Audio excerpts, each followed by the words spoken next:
Bhvr kicked out the year with a nice quality of life update, which is surprisingly good. It's been 9 years. About fucking time, right? A lot of the changes I'm hoping for are here. And what about the reception?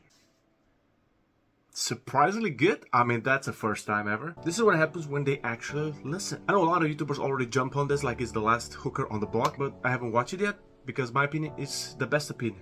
Quality of life initiative 2025 phase 1. English is our forte on this channel. Stick with me. Dead by Daylight would undergo a substantial quality of life initiative, which should address many long-standing concern and frustration our play have been experiencing. This initiative will take place over the course of the 2 phases. This runs from April to June, while the second runs from June to December. Basically, the whole year. This year is the year that we're gonna have a different game in 2026. So now is the right time to leave the game and come next year. That's the perfect time. I've seen this big little nice little image here. I'm not the smartest guy in the room, I admit, but I do play the game a lot, and usually I play it for fun. I do experience some pretty substantial stuff that is not very fun. We're gonna go with surrender state. The team has been working on a surrender feature which should limit players' frustration on both sides. To get it right, we first need to identify the situation when it used would be most appropriate, leading us to 2 scenarios. What are the killers concerned? I mean, I guess the bots. Other than that, or you can surrender if like you're getting destroyed. I don't know. Let's go into it. All remaining survivor has been slugged. All remaining survivors are bots. For me personally, I mainly play killer, but I play both sides.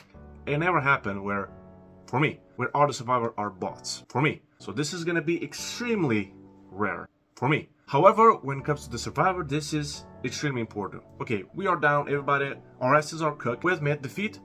Let's just not prolong the game any longer. Let's just give the W and move on. This is actually good. Gamma adjustment. Dead by Daylight can get a little dark, not just thematically, and sometimes excessive darkness can hinder playability. You don't say, especially us on console. I don't know if you watched my 2v8 video, you know, by the way, check it out, it's pretty awesome. It looks like I'm playing a shooter. I edited it that way, but my friend had the filters of all filters on on his screen, and me, I just play normal because I usually play on console and I don't know how to adjust those stuff for PC and all that, but it's a big advantage. I don't know, gamma adjust settings is not the same thing, however, it might help just a tad. Next is go next prevention. This refers to an instance where survivor deliberates, does everything in their power to quickly go to the next game, including walking up to the killer and standing still, running to a hook and repeatedly pointing at it, or most commonly, intentionally failing skill checks while on hook. To desensitize and properly penalize this behavior, we'll be implementing measures that will help us identify where a player is attempting to go next. Once identified, they will receive a disconnection penalty point and lose their entire grade. Oh my god, I lost a grade. We'll be keeping a close eye on this system to ensure its accuracy, but we're confident that will help alleviate the issue. I don't believe this is actually very good. How about you don't get skill checks on a hook, so that way you are gonna be like forced to, take it. As on the survivor side, it is super annoying when one of your random teammates is just dying on a hook and leaves you like there, right? And other than that, this is gonna be very tough to identify when they actually want to go next, right? But what do I know? I'm just a good-looking guy. On the other hand, would like to reward players who would stick it through these challenging patches. Alright. Even when things get a dire turn, we'll be moving forward with a new emblem-based multiplayer that grants additional blood points during your following match, with the bonus stacking over consecutive trials. Extreme hiding and body block prevention. This depends. The body blocking is just super annoying, yes, especially when survivor with survivor, I'm talking about. But extreme hiding, when is this happening? I have no idea, not on my MMR. But let's see about the body blocking prevention, because this is more important. We also incorporate a feature that allows players to lose collision after receiving a third AFK crow, which should prevent instances of body blocking related griefing. It's not gonna happen that much, but I guess if you spawn in a nice little location and just stay there, or if you block somebody and not moving, but you can still maybe a bit move, so you don't get the crows, to block a survivor. But I digress. This is not the best idea in my honest opinion, and we talk about my opinion, which is the best opinion. Map offerings. Now this is one of the issues I've always had with this and the Bloodpoints. We recognize that map offerings are a bit divisive. Some players enjoy them, while others feel that they can grant an unfair advantage. I'm gonna stop you right there. Some players, which is Survivor, the unfair advantage is because the map designs are not good. I don't really mind having a map offering, but I would like to not stack and also be an eerie, alright? The fact that they automatically bypass both the map and realm repetition system can also add to their frustration. Yeah, I don't want to play Eerie of Crows like 3 games in a row, you know what I'm saying? Moving forward, map offering will no longer guarantee the appearance of a map given. Oh, okay. But rather increase its chances by 20%. Oh. Note that they will not stack. We'll also link it to make it so map offering as well as several other types of offerings will remain a secret during load-in. That way, your decision to remain in the match will not be swayed by extreme external factor. Yeah, the main goal here is to not DC and just play the game, no matter what, right? Let's see if it's actually 20% or is just, you know, deceiving us. 20% is not a big deal, okay? 20% chance to get that map. It's actually nothing, if you think about it. But we'll see.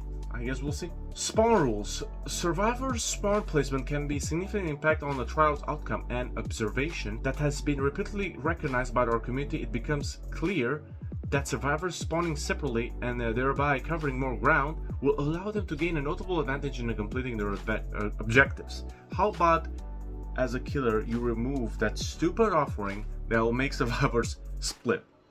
How about that? How about you give us something else? Yeah, but this is huge. We're changing the default survivor spawn rules to ensure that each survivor will spawn within 12 meters of one another on the same floor if applicable. To accommodate for this change, shroud offerings will be adjusted according to... Okay, finally. Huge, because obviously we cannot put pressure. We're only one killer and there are 4, so obviously if this is the most effective way to work on a gen is to have multiple people on different gens, not 2 or 3 on a gen. Bulk Bloodpoints spending, come on! When it comes to this, you know, I'm working on a Prestige 100, you know, killer, whatever, you know, I like doing that. And someone calculated that is around 12 to 18 hours spent only in the Blood Web to level up, which is ludicrous. I don't know if it's still a thing. I'm gonna try to search and see how and put it on the screen. But yeah, bulk, hopefully we can just spend it all at once. Like we have 2 million spent right off the bat. But even if not, that's not the case, this will yeah, make it a lot faster, because holy moly, this was like a long time coming, I'm telling you. Previously announced last year, the quest system is a part of a larger update at the archives and the rifts, so expect more information in an article specifically dedicated to that. For now, that will be reworking the challenges system as well as the daily rituals to reduce the grind, make it easier to earn rewards, and increase the overall level of fun. Okay, the daily rituals are a good idea, but very bad executed. And also, you only get like 30k. What's 30k in Dead by Daylight? Let's be honest. What's 30k? Nothing. Okay, I mean, especially if you're a beginner, man. Imagine starting off now, Dead by Daylight. Perk loadouts and preview. So this is referring only to survivors, to see if you're playing solo, to see what perks they have so you can properly adjust.